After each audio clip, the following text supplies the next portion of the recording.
गिरफ्तारी देते हैं फिर जमानत करवाते हैं। इनको शर्म खानी चाहिए। और कौन झूठे प्रोपोगंडे कर रहा है और कौन गिरफ्तारियां। यूथ गिरफ्तारियों के लिए नहीं, ये खून का आखिरी खतरा देने के लिए तैयार है। ये इनकलाब की बात करे, ये गिरफ्तारियां तो छोटी बात है। अस्सलाम वालेकुम नाज़रीन, HR न्यूज़ से मैं हूं हाफिज असदुर रहमान। इस वक्त मैं मौजूद हूं डस्का सिटी में, जहां पर खान साहब की कॉल पर जेल भरो तहरीक का आगाज़ आज डस्का से भी होने लगा है। और अभी मेरे साथ मौजूद हैं यूथ विंग के जनरल सेक्रेटरी डिस्ट्रिक्ट सियालकोट के सलीम अराई साहब। इनसे हम बात करते हैं। अस्सलाम वालेकुम भाई। वालेकुम सलाम। भाई, गिरफ्तारी जो है उसका आगाज़ करने वाले हैं, क्या गिरफ्तारी आप देंगे कि यह सेल्फी वाला सीन होगा?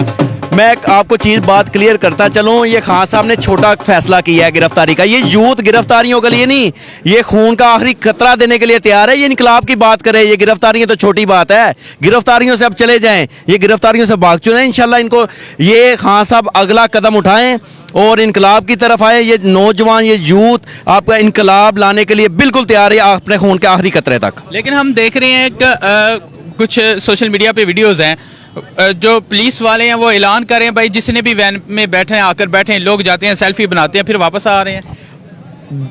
आपने एक वीडियो ये देखी होगी और दूसरी वीडियो देखी होगी जो अपने MPs MNs या रिस्पॉन्सिबल हैं, वो सारे थानों में जाके हमले कर रहे हैं कि मैं गिरफ्तार करो।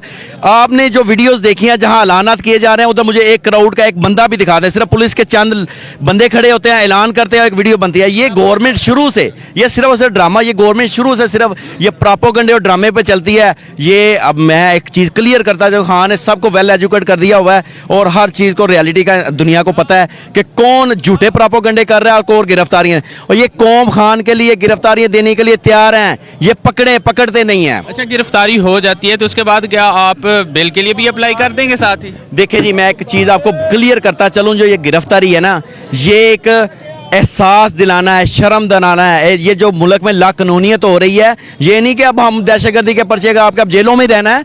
हम ये एक एहसास और इनको गैरत दिलाने की कोशिश कर रहे हैं कि ये मुल्क पाकिस्तान है, इसमें कानून की को पासदारी है, इनकी बालादस्ती कानून की को बालादस्ती की जाए, इनको शर्म दिलाने की कोशिश की जा रही है। ये अब कहते हैं जी पहले गिरफ्तारी देते हैं फिर जमानत करवाते हैं। देखें जी, मैं आपको चीज़ क्लियर कर दूँ, ये गैरतमंद वाले के लिए चीज़ है कि ये जो पाकिस्तानी अवाम है एक लीडर के लिए गिरफ्तारी दे रही है ताकि इस मुल्क में लाकानूनियत हो रही है। इनको शर्म खानी चाहिए। और इस जो प्रोपेगेंडा लाकानूनियत हो रही है, जो लीडरशिप को झूठे मुकदमों में पकड़ा जा रहा है, उसको उस पर। डस्का के कितने लोग हैं जो आज गिरफ्तारी देंगे? डस्का के हमारे पास जो लिस्ट थी, हमने तो अनगिनत थे। देखें, हमने एक जो डेकोरम है ना, उसके तहत चलना है। अभी हमें लिस्ट के मुताबिक जो पार्टी से ऊपर से हुक्म आ रहा है कि आपने फ़िलहाल इतने लड़कों ने देना है या इतने डस्का से या ज़िला सियालकोट से। बेसिकली आज सिटी गुजरांवाले की बारी है। ये दोस्त इधर से भी कुछ लोग ऐड हुए हैं गिरफ्तारी के लिए। इंशाल्लाह वो पार्टी का जो स्ट्रक्चर है उसके मुताबिक चल रहे हैं उस पर। क्योंकि देखें ना, अगर कोई गिरफ्तारी देंगे, हम ये तो नहीं करेंगे, ये गिरफ्तारी हम ये तो नहीं कि अब जो भी गिरफ्तारी मुंह उठा के देनी है, एक डाटा होगा पार्टी के पास, वो डाटा उसको बैकअप पूरा दिया जाएगा। डिस्ट्रिक्ट सियालकोट की अगर बात करो तो अभी तक 200 बंदे की लिस्ट तैयार है। 200 बंदे? हाँ जी, 200 बंदे की लिस्ट है।